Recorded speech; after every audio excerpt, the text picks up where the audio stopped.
Countryball is a Countryball YouTube channel with almost 250,000 subscribers and makes brain run Countryball content similar to Dokdo Studio. So in this video, we'll be talking about the channel history and the usual stuff. But before we begin, please like and subscribe, as it really supports me on the channel a lot. And if you want to support me more, there are channel memberships available, so I really consider joining. So let's begin. Now, Countryball was created on March 26, 2015. Of course, like most of these content farm channels that were created many years ago, they didn't upload for the first few years of existing, and it wasn't until November 2023 where they would start to upload, with the content once again being a Countryball Slop. Now, these shorts were similar to channels I've talked about in the past, either random cringe Countryball skits for babies or rehashings of edits from other popular Countryball channels, which, to be fair, the rehash shorts were okay, but they were not really anything worth noting because these are just basically worse versions of the original shorts. Realistically, there's really not a lot to talk about this channel, as I've already mentioned it from other channels. However, there are some things. For example, they end up putting watermarks on their videos likely to avoid them being stolen from other channels. The other is that the Countryballs don't have mouths in some of their shorts. Now, similar to Dokdo Studio, the Countryballs usually have mouths, but whenever they feel a strong emotion like shocked, they tend to disappear, which makes it look like a regular Countryball. However, what Countryball also has that their mouths disappear a lot more often. They disappear so often that there's some shorts where the Countryballs don't have mouths at all. Now, the Countryballs themselves look mediocre. Without the mouths, they're okay, but when it comes to the mouth, they just look like a lower quality state balls. Another thing is that these Countryballs are literally shaped like eggs, similar to Dokdo Studio once again, which brings me to my next point. That being that this channel is literally not original at all. It's literally a copy of Dokdo Studio, from these egg-like designs to what the Countryballs' faces are, to the fact that they use stock cartoon images in the backgrounds or in items that they use, which I won't be surprised they just found on Google. They also have this slow, rigid animation, which, to be honest, Dokdo Studio isn't original in that aspect either, as State Balls also has this issue. However, with that just being said, that basically means we're dealing with a copy that is a copy.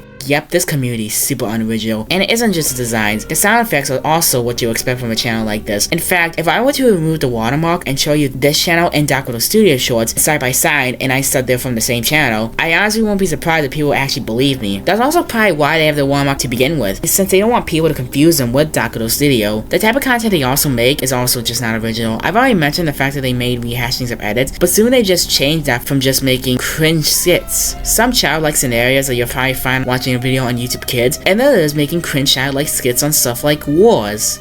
I'm honestly not surprised. Now, for their growth, it's something. Now, after uploading for a few months, they would have around 2,000 subscribers by March 2024. However, due to some of the shorts exploding, their subscriber count would also explode, hitting 100,000 subscribers by October and zipping past 200,000 by January the next year. However, soon their growth would start to slow down, to the point where they would stagnate by June, where the subscriber count has been declining slowly ever since. I mean, I'm not surprised. Making cringe low-effort shorts on Countryball about stuff like childlike skits and wars can only get you so far on YouTube, especially when looking at other channels that are similar to them. As of today, Countryball still uploads, however, the channel is basically dead. They're not really relevant in the community anymore, as they only get around 10 to 30,000 views per short. And like I already mentioned, the subscriber count is slowly declining, so I guess there's no need to worry about this channel anymore. However, this channel is still pretty bad, and it's basically another low-effort content farm channel that's basically a copy of another bad Countryball farm, which once again, this channel has managed to get over 100,000 subscribers. But hey, it's a modern Countryball community, so what else do we expect? The fact that they're no longer getting a lot of views is pretty good in my opinion. But what do you think about this channel? Let me know in the comments below. I know this was a pretty short video, but I'm working on other big projects for the rest of this year and early 2026. So this video just uploaded to keep you guys entertained for a little bit. Thanks for watching this video. Please subscribe for more content like this, and I'll see you guys next time.